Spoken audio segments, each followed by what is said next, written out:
Did you know that rich people don't pay that much tax? Taxes were created for the poor and middle class. And I'm going to show you in this video how you can avoid, not evade is illegal, but how you can avoid paying taxes when you understand real estate. I'm aware that might offend people. What do you mean pay no taxes? But listen, I would advise you and urge you to pay as little tax as you can, as long as it is legal. I would encourage you to get rich and then be a compassionate capitalist and give money to the charity, set up a foundation, all these things. But right now, this is about money and about creating serious wealth through property, and I'm going to be explaining exactly how I've done it and how the rich invest in property. If you enjoy my channel, do me a favor. First thing you need to do, go ahead and smash the like button, subscribe to the channel, hit that like button right now. That's the first step, and then let's get started. So generally speaking, there's two reasons why people are going to invest in property. There's two ways to make money in property. The first way is rent.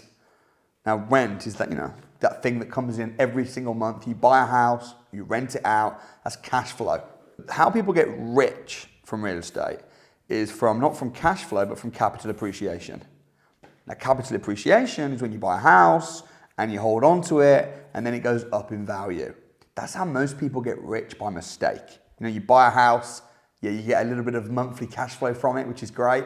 And then you're enjoying your passive income. And then a year, 2 years, 5 years later, you're like, man, I bought the house for 50 grand and now it's worth 100 grand. Or I bought the house for 100 grand and now it's worth 200 grand. Historically, property prices double in value every 10 years. Now, you might disagree with that, but listen, this isn't my opinion, this is history. I remember 10, 12 years ago, I'm buying houses and everyone's like, they're definitely not going to double this next 10 years though because of the credit crunch. And guess what? They doubled.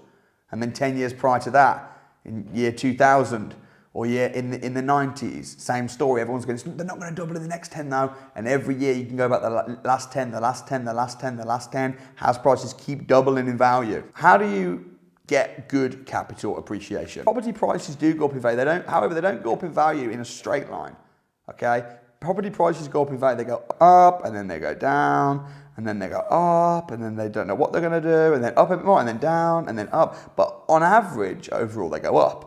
Every expansion will always follow a recession. And after every recession will always follow an expansion. So if properties have bottomed out in an area, if there's a town or an outskirt of a town where property prices have dropped, you know that they're going to then bounce up. I mean, what most people do because they're uneducated, see house prices go up really high and they get all excited and buy. And then, of course, oh wow, I did the right thing. Oh, I'm so excited. House prices drop. And instead of holding on and just thinking, you know what, I'm just going to keep getting my nice monthly rent and I'm just going to hold on, they then sell.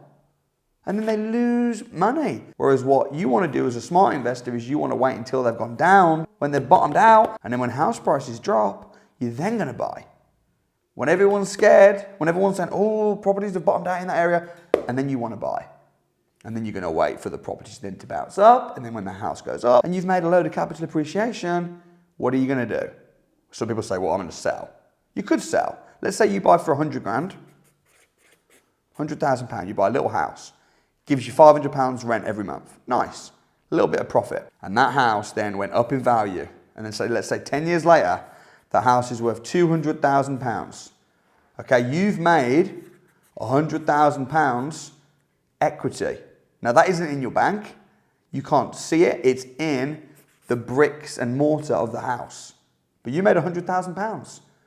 Now, the only way you can generally get to that £100,000 profit is by selling the house. And if you sell the house, you're going to get your £100,000 profit. Congratulations. But the problem is you're going to pay some serious tax on that profit. Currently, capital gains tax is 28%, which is going to mean that you've paid £28,000 to the HMRC, which means you're actually only going to be left in your pocket with £72,000, and £28,000 is going to have gone to Her Majesty. But what rich people tend to do, and what I certainly do, and I've been doing over the years, is when your house doubles in value, and by the way, when your house doubles in value, usually so does the rent. Because house prices go up, but so do rent. Everything goes up over time. So your rent's gone up, your house price has gone up, you bought it for 100, now it's worth 200, what are you gonna do? Well, instead of selling the house and making £100,000 and paying tax and being left with 72,000 in your pocket, what you want to do is you want to refinance the house. See, if you refinance the house, what that means is you're going to get a new mortgage against the new value of the house. So you're going to borrow, generally speaking, 75%, and 75% of 200 is £150,000. So you're going to pull out the £150,000. You're going to pay off the existing mortgage, because presumably you bought the house on a 75% mortgage in the first place, which is going to be £75,000 mortgage.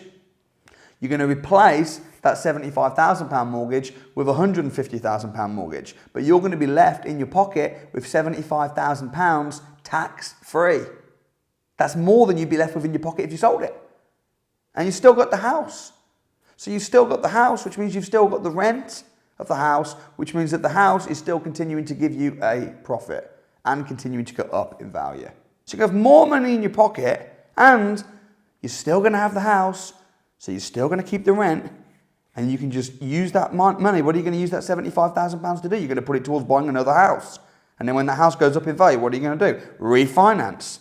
And then when you refinance, what are you going to do with the money? You're going to buy another house, and you're going to buy another house and another house. And you're just going to keep on building your portfolio, snowballing that wealth, and your rent's going to be going up, your net worth's going to be going up, and that is how rich people grow their portfolio. Now let me tell you something. You'll never learn this in school. They'll never teach you this in school. The system doesn't want you to be rich. So you've got to take responsibility. You've got to study this yourself. You've got to understand not just how to make money, but also how to invest it. Because otherwise, you'll have your whole life just working for somebody else. I really enjoy teaching people about real estate. If you enjoy my channel, hit subscribe, share the video. People need to be educated about investments. Peace.